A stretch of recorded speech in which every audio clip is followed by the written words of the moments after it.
नमस्कार, मैं विभा उपाध्याय आप सभी दर्शकों का अन्नदाता कार्यक्रम में स्वागत करती हूं। किसान बेहद परिश्रमी होते हैं।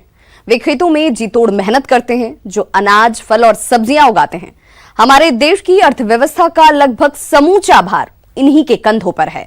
ऐसे ही भारतीय किसानों को खेती बाड़ी से जुड़ी हुई बहुत सी नई, रोचक और लाभकारी जानकारियां देने के लिए हर रोज सुबह हम आपके साथ होते हैं। तो चलिए, कार्यक्रम शुरू करने से पहले देखते हैं क्या है अन्नदाता के आज के कार्यक्रम में। उन्नत किसानों की कहानी, उन्हीं की जुबानी।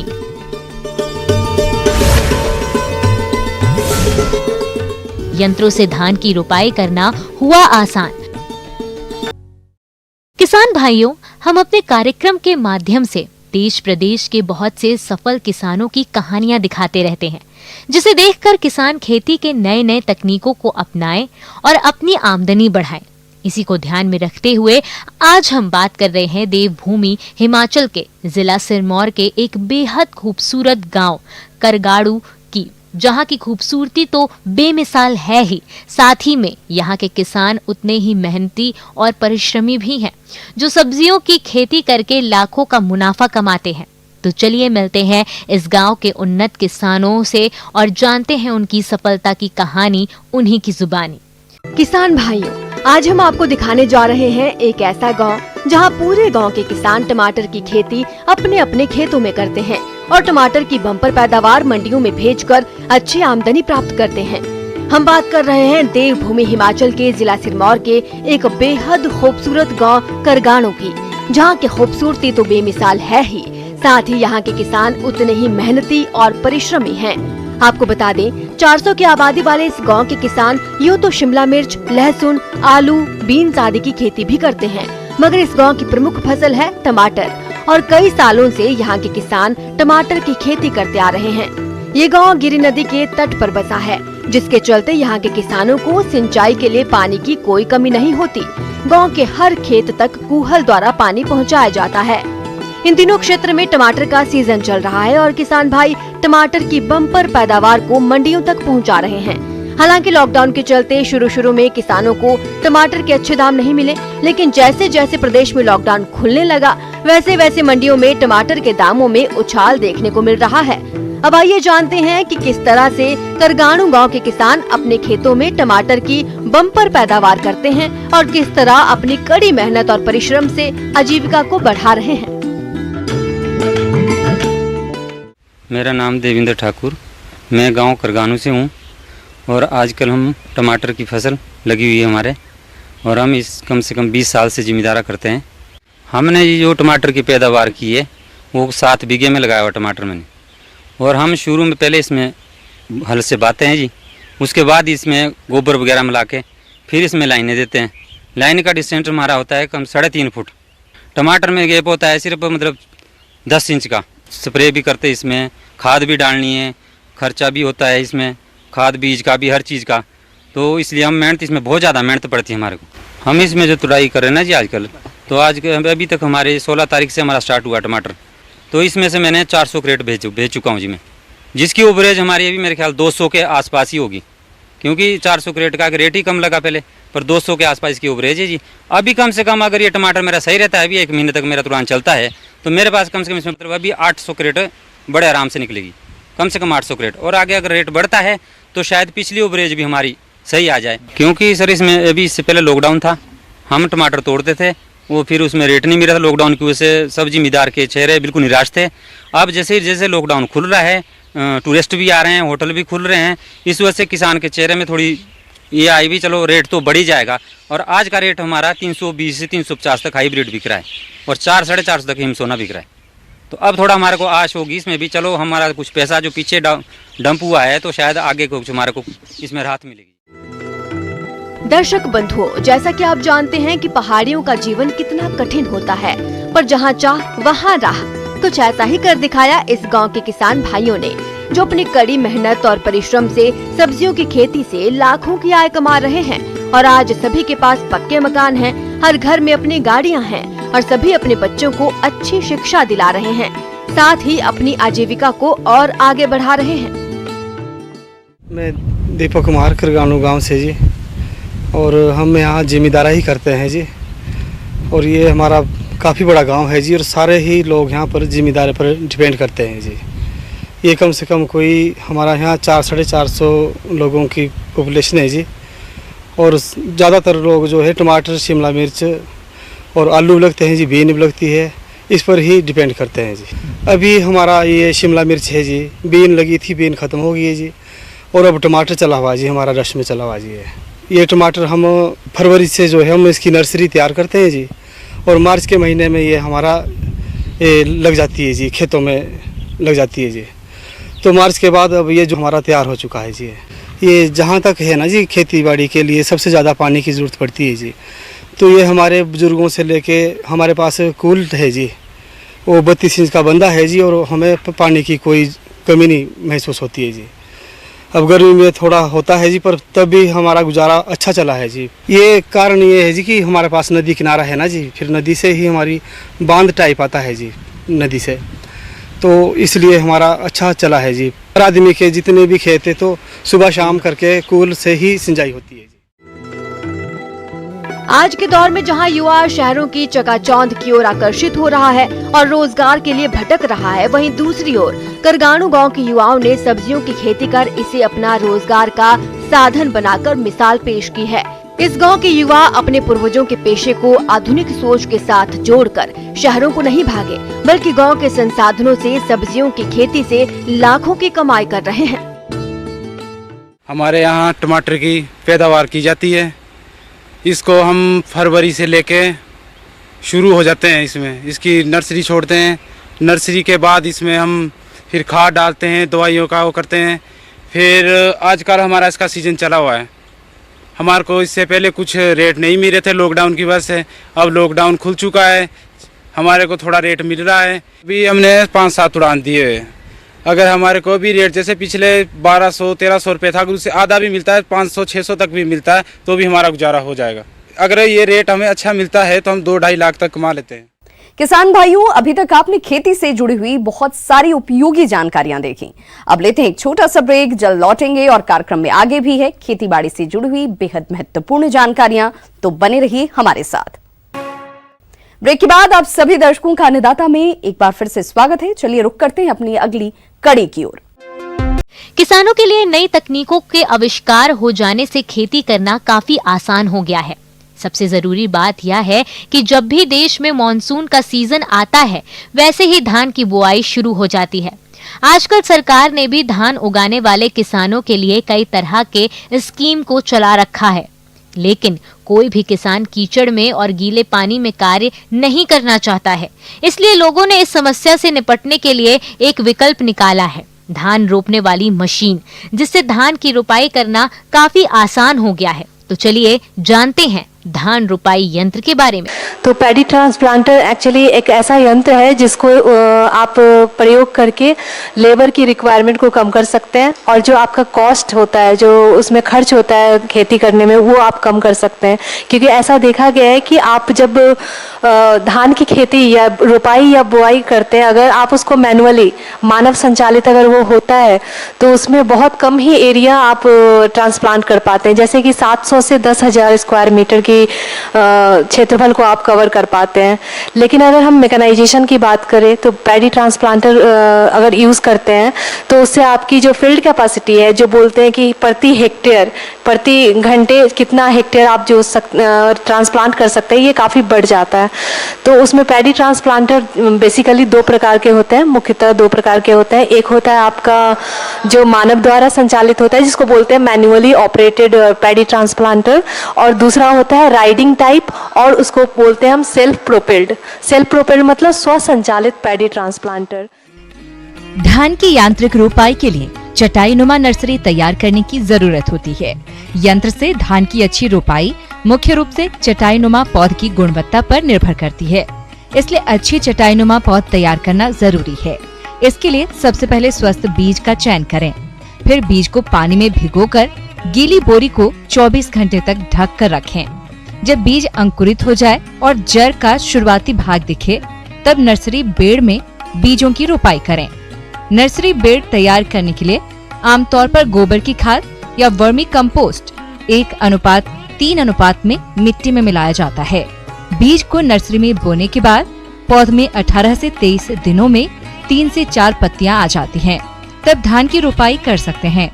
इसके लिए तैयार पौध को सावधानी पूर्वक यंत्र प्लेटों के आकार का काटा जाता है। तो पैडी ट्रांसप्लांटर जो होता है वो 2 प्रकार के होते हैं। उसमें हम अगर बात करें पहले तो राइडिंग टाइप या सेल्फ प्रोपेल्ड टाइप की, तो ये 2 प्रकार के होते हैं मुख्यतः। सेल्फ प्रोपेल्ड में आपके होते हैं कि एक होता है कि जो 6 रो ट्रांसप्लांट करता है, मतलब अगर आप एक बार पैडी ट्रांसप्लांटर चलाते हैं तो वो 6 पंक्तियों में रुपाई करते हैं। और दूसरा होता है 8 रो में जो रुपाई करते हैं। तो 6 रो वाले जो होते हैं वो सिंगल एक्टिंग मैकेनिज्म पे काम करता है, तो इसकी जो फील्ड कैपेसिटी होती है काफ़ी कम होती है। तो पहली बात कि ये कैसे संचालित होते हैं, तो सेल्फ प्रोपेल्ड बेसिकली आपका डीजल इंजन से भी संचालित हो सकता है या पेट्रोल से भी संचालित हो सकता है। और इसकी जो कूलिंग, इंजन की जो कूलिंग होती है, जैसे आप देखते हैं कि ऑटोमोबाइल्स में हम पानी का प्रयोग करते हैं, तो यहाँ पे एयर कूल्ड कूलिंग मैकेनिज्म होता है, तो इससे आपको अन्य व्यवस्था नहीं करनी पड़ती है पानी की या फिर किसी और चीज़ की। खेत की तैयारी सामान्य तौर पर पडलिंग करके की जाती है। तैयार खेत में लगभग 1 से 2 इंच तक पानी रहना चाहिए ताकि यंत्र आसानी से चल सके और रोपाई का काम सुगमता से हो सके। खेत में अधिक पानी होने पर और अधिक गहराई तक जुताई करने पर यंत्र को चलाने में कठिनाई होती है। चटाईनुमा पौध को प्लेट में रखने की विधि। चटाईनुमा पौध को ठीक से उगाया जाना चाहिए ताकि इसे मशीन की प्लेट में ठीक से बिना टूटे हुए रखा जा सके। चटाईनुमा पौधे को प्लेट में आसानी से सरकाते हुए प्रवेश कराना चाहिए। पौध को प्लेट में रखने के पूर्व पौध दबाने की रॉड को हटा लिया जाता है और पौध रखने के बाद रॉड को पुनः वहीं लगा दिया जाता है। जब प्लेट में पौध आधी रह जाए तो प्लेट को पौध से पुनः भर दिया जाता है, जिससे पौध से पौध की दूरी एक समान बनी रहती है। तो सेल्फ प्रोपेल्ड में जो देखा गया है, इसका जो फील्ड कैपेसिटी होता है 0.13 से लेके 0.20 हेक्टेयर प्रति घंटे की होती है। तो इसमें अगर बात करें कि कितने व्हील होते हैं, तो व्हील इसमें एक व्हील होता है, सिंगल व्हील ड्रिवन बोलते हैं उसको। तो इसमें एक ही व्हील होता है, लेकिन इसको संचालित करने के लिए जो पावर चाहिए होता है वो बेसिकली आपके छोटे इंजन भी संचालित कर सकते हैं, और इसमें लगते हैं आपको बेसिकली आपको लग जाता है 4 HP जैसे पावर की रिक्वायरमेंट हो जाती है। तो ये होता है आपका 8 रो ट्रांसप्लांटर। लेकिन अब दूसरी वाले सेल्फ प्रोपेल्ड की बात करें तो दूसरा एक आता है जिसको बोलते हैं 8 रो ट्रांसप्लांटर। तो इसमें क्या होता है कि 12 HP की इंजन होती है, स्वसंचालित इंजन होती है। तो इसका जो फील्ड कैपेसिटी होता है जो पहले वाले 8 रो से वो ज़्यादा होती है। इसमें एनर्जी की खपत भी ज़्यादा होती है बेसिकली। तो अगर हम बात करें इसमें रो टू रो स्पेसिंग कितनी होती है, मतलब प्लांट से पौधे के बीच की स्पेसिंग कितनी होती है, तो ये 30 सेंटीमीटर जैसे होती है और एडजस्टेबल भी होता है ये। अगर बात करें दूसरे ट्रांसप्लांटर की, तो एक होती है मैनुअली ट्रांसप्लांटिंग, जिसको बोलते हैं कि walking type, walk behind transplanter. मतलब आप देखते होंगे कि ट्रांसप्लांटर का जो ट्रे होता है वो आगे लगा होता है, तो ये भी एयर कूल टाइप होता है और इसमें कोई कुछ भी ऐसा नहीं है कि पावर की रिक्वायरमेंट होती है। इसमें हाथ से संचालित होती है और उसमें बेल्ट और पुल्ली से वो जो सीडलिंग जो मैट टाइप तैयार करते हैं नर्सरी, उसको हम ट्रे पे रखते हैं और वो जैसे 2 फिंगर के बीच में एक सीडलिंग कैसे वो गिरता है वैसे वो जमीन पे गिरता है और अपने कुछ डेप्थ पे 25 से 35 सेंटीमीटर डेप्थ पे वो धंस जाता है मिट्टी के अंदर। तो ये जनरली क्या होता है, जो पडल कदवा किया हुआ जो जमीन होता है उसमें हम करते हैं, यूज़ करते हैं। तो ये भी काफ़ी मतलब फेमस है हमारे फार्मर्स के बीच में। अगर आपकी लैंड होल्डिंग कम है तो आप मानव संचालित राइस ट्रांसप्लांटर पे भरोसा कर सकते हैं, उसको अपना सकते हैं। इन यंत्रों की कीमत अलग अलग होती है, जो कि इनकी कतारों और इंजन की क्षमता पर निर्भर करती है।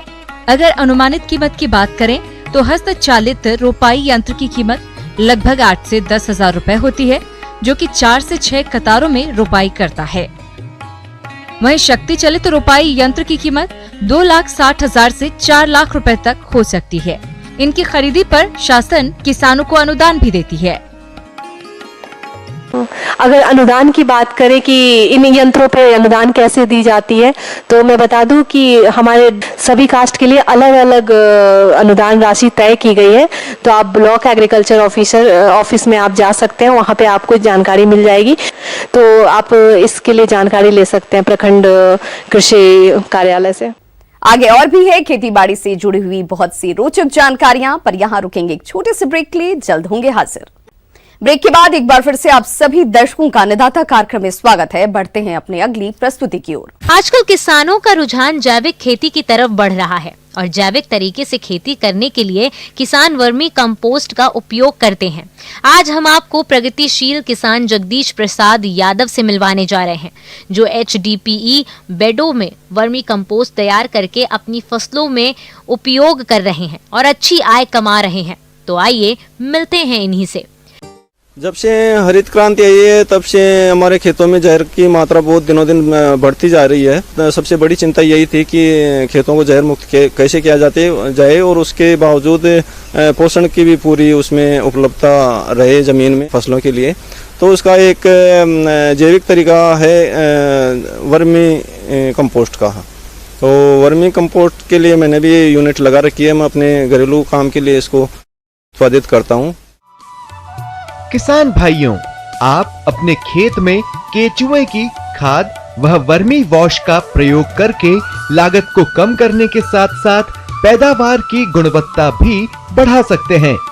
परंतु HDPE पॉली बैग में केचुए की खाद बनाने की सबसे सस्ती और आसान तकनीक क्या है, आइए जानते हैं इस किसान के अनुभव को। इसमें बनाने का तरीका यह होता है कि शुरू में एक नीचे 2 से 3 इंच की लेयर दी जाती है घास पत्तों की। जो ज़मीन के कूड़ा करकट होते हैं वो घास फूस के, उनको 3 इंच का लेयर दिया जाता है। उसके बाद में हम इसमें 15 से 20 दिन पुराना गोबर डालते हैं। गोबर डालने के बाद में फिर उसके ऊपर फिर दोबारा से घास फूस का लेयर दिया जाता है। इस तरह से करते करते हम करीब उसको 1.5 से 2 फीट ऊंचा कर देते हैं। उसके बाद में उसमें पानी चलाया जाता है थोड़ा बहुत, तो नमी 40% के करीब नमी रखी जाती है।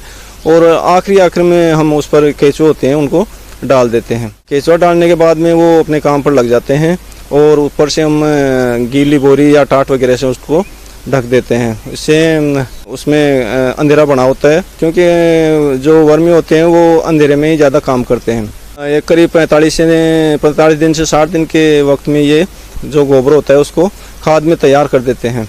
उसके बाद में 60 दिन के बाद में हम उसको ऊपर से थोड़ा सा सुखा के उसको इकट्ठा कर लेते हैं। इकट्ठा करने के बाद में उसको हम दूसरी तरफ डाल देते हैं।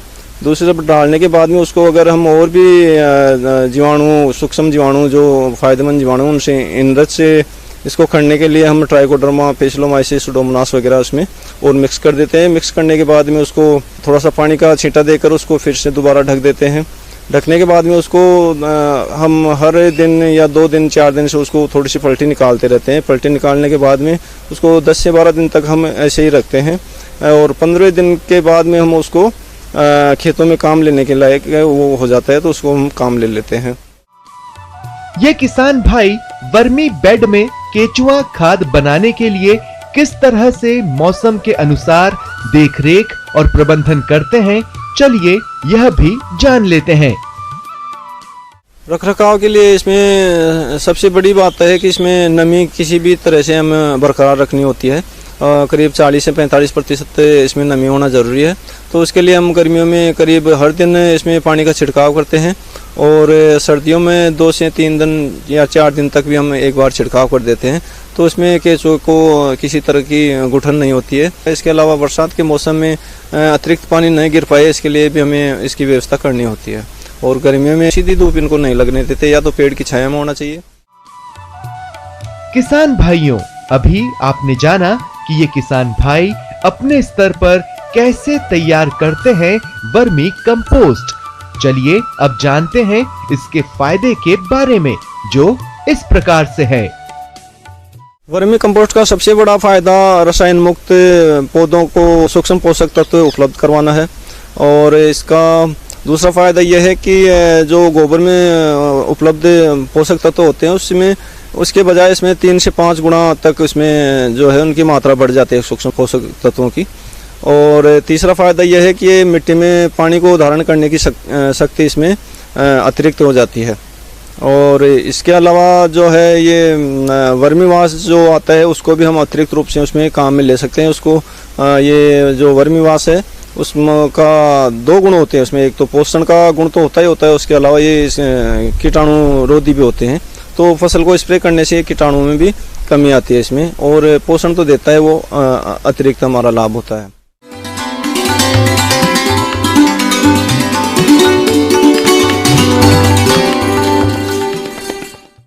अन्नदाता हेल्पलाइन निशुल्क फोन संपर्क सेवा के माध्यम से आपके द्वारा पूछे गए प्रश्नों में से 1 या 2 महत्वपूर्ण प्रश्न को हम अपने कार्यक्रम में शामिल करते हैं, और इसी के तहत आज का चयनित प्रश्न और उसका जवाब इस प्रकार है। आज की अन्नदाता हेल्पलाइन में हमने जिस प्रश्न को शामिल किया है उसे पूछा है गांव खेदुली, जिला नागौर के अभिषेक कुमार ने। आपने मिर्च की फसल में एंथ्रेक्नोज रोग की रोकथाम के बारे में जानकारी चाहिए है, तो इसके लिए देखिए कार्यक्रम का यह अंश। मिर्च अपने तीखे गुणों के कारण मसाला की मुख्य फसल है। इसकी खेती से किसान वर्ष भर अच्छा लाभ कमाते हैं। कभी कभी रोगों के कारण इसका उत्पादन कम हो जाता है, और जो किसान समय रहते रोगों की सही पहचान करके नियंत्रण कर लेते हैं वो इससे अच्छा खासा मुनाफा भी कमाते हैं। तो चलिए जानते हैं कि मिर्च की फसल में लगने वाले रोगों के कारण, लक्षण और रोकथाम के बारे में, जो इस प्रकार से है। एंथ्रेक्नोज रोग, ये रोग कोलेटोट्राइकम नामक फफूंद से होता है। रोग के शुरुआती लक्षणों में पत्तियों पर छोटे छोटे विशेष आकार के गहरे भूरे और काले धब्बे बनते हैं। रोग की तीव्र होने पर शाखाएं ऊपर से नीचे की तरफ सूखने लगती हैं। फलों के पकने की अवस्था में छोटे छोटे काले गोल धब्बे बनने लगते हैं। बाद में इनका रंग धूसर हो जाता है, जिसके किनारों पर गहरे रंग की रेखा होती है। प्रभावित फल समय से पहले झड़ने लगते हैं। अधिक आर्द्रता इस रोग को फैलाने में सहायक होती है। एंथ्रेक्नोज रोग नियंत्रण के उपाय। इस रोग से फसल को बचाव के लिए मैंकोजेब या कार्बनडाइज्म नामक दवा 2 ग्राम दवा प्रति लीटर पानी में घोल बनाकर परड़ी छिड़काव करें तो काफी हद तक इस रोग की रोकथाम हो जाती है। आइए अब एक नजर डालते हैं राज्य के कुछ चुनी हुई मंडियों के प्रमुख फसलों के बाजार भाव पर।